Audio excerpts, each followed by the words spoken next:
भगवान के नाम को किस तरह और कितना जपें जिससे शीघ्र ही स्वरूप बोध हो जाए। प्यास ऐसी हो जैसे कई दिनों से किसी को पानी ना पिलाया जाए और फिर रबड़ी रखी जाए उसके सामने, फिर उसके सामने 56 भोग रखे जाए, वो क्या करेगा? नहीं पिएगा। उसकी चाह होगी कि केवल पानी पिला दो। ऐसी नाम जबकि प्यास हो और व्याकुलता ऐसी हो जैसे तुम्हें यमुना में अभी ले चले और कहीं डुबकी लगाए और फिर आपको दबा दे और दबाए रखे, जो श्वास लेने की व्याकुलता आपके अंदर हो, वैसी व्याकुलता हो तो बिगड़ी जन्म अनेक की अब वहीं सुधरे आज, अभी भगवत साक्षात्कार हो जाए। व्याकुलता हो ऐसी जैसे यमुना में डुबोने पर श्वास लेने की चेष्टा करने पर फिर दबाया जाए, वो एकदम श्वास के लिए व्याकुल हो रहा है, प्राण व्याकुल हो रहे हैं। और प्यास ऐसी हो कि जैसे पानी की चाह वाले को रबड़ी रसगुल्ला रखा जाए। ब्रह्मादिक के भोग शब्द विषम लागत ताहि, नारायण ब्रज चंद की लगन लगी है जाए।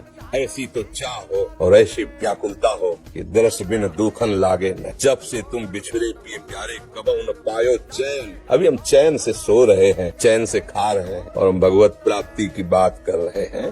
भगवत प्राप्ति कब? नारायण हरिभजन में ये पांचों न सुहात, विषय भोग निद्रा हंसी जगत प्रीति बहुबात, बस केवल अपने प्रभु का सुमिरन और उनसे मिलन की चाह। बस फिर आपको एक प्रश्न ही नहीं करना पड़ेगा कि कैसे तत्वबोध हो, कैसे प्रेम प्राप्त हो। समझ रहे बच्चा? महाराज जी, अशांति, भयंकर जलन अज्ञान के कारण या प्रारब्ध के कारण या फिर वर्तमान अपराध बन जाने के कारण होती है। सबका मूल अज्ञान ही है। वर्तमान का अपराध भी अज्ञान से ही होता है और पूर्व अपराध जो हुए हैं वो प्रारब्ध का नाम दिया जाता है, वो भी अज्ञान से हुए है। सबका मूल कारण दुख का, अशांति का, जलन का, क्लेश का, जन्म मरण का अज्ञान ही है। तो भगवान के चरणारविंद का आश्रय लेकर भगवान के प्रेमी जनों के द्वारा उनकी श्रीमुख से निकले हुए वचनों को सुनकर उनकी आज्ञा के अनुसार जीवन हम अपना चलाए तो बहुत जल्दी हमें ज्ञान प्राप्त हो जाए, तो ये अज्ञान नष्ट हो जाए। अज्ञान नष्ट होते ही परम शांति की प्राप्ति हो जाती है। श्रद्धावान लभते ज्ञानम तत्परः संयतेन्द्रिया ज्ञानम लब्ध्वा परम शांति। परम शांति कहाँ मिली? ज्ञानम लब्ध्वा परम शांति मच्रेणाधिगच्छति। भगवत प्रेमी महात्मा और शास्त्र, इनके जो वचन है उनके अनुसार जब हम जीवन यापन करते हैं, उनके अनुसार चलते हैं तो हमारा ज्ञान नष्ट हो जाता है। अज्ञान नष्ट होते ही जैसे अंधेरे में क्या है मुझे पता नहीं चल रहा, पर जब प्रकाश हुआ तो पता चल गया। जब पता चल गया तो न भय रह गया, न कोई जलन रह गई, न कोई अशांति, परम शांति, परमानंद की अनुभूति हो गई। किसका प्रश्न था?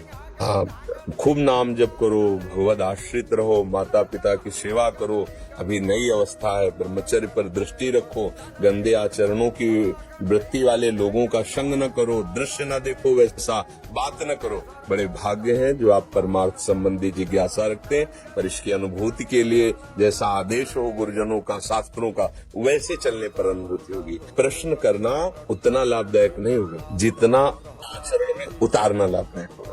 जैसे मानो आप प्रश्न तो पढ़ के भी कर सकते हो ना, किसी भी उद्देश्य से कर सकते हो। आप प्रश्न शास्त्र अगर पढ़े लिखे तो शास्त्र पढ़ लो, आप उसका प्रश्न कर दो तो आपकी बड़ाई भी हो सकती है कि बहुत सुंदर आपने प्रश्न किया, पर वो आपको लाभ तभी मिलेगा जब आप अनुभूति में लाएं। प्रश्न करना और उत्तर दे देना ये दोनों बाहरी विषय, अनुभव करना ये शांति का विषय है। प्रवचन करने से और प्रवचन सुनने से परमात्मा तत्व की प्राप्ति तो नहीं हो जाती ना, उसकी बातें हम समझ जाते हैं, ऐसा करना चाहिए ऐसा, पर अनुभूति तभी होगी जब वैसा आप चलोगे, वैसा आप करोगे।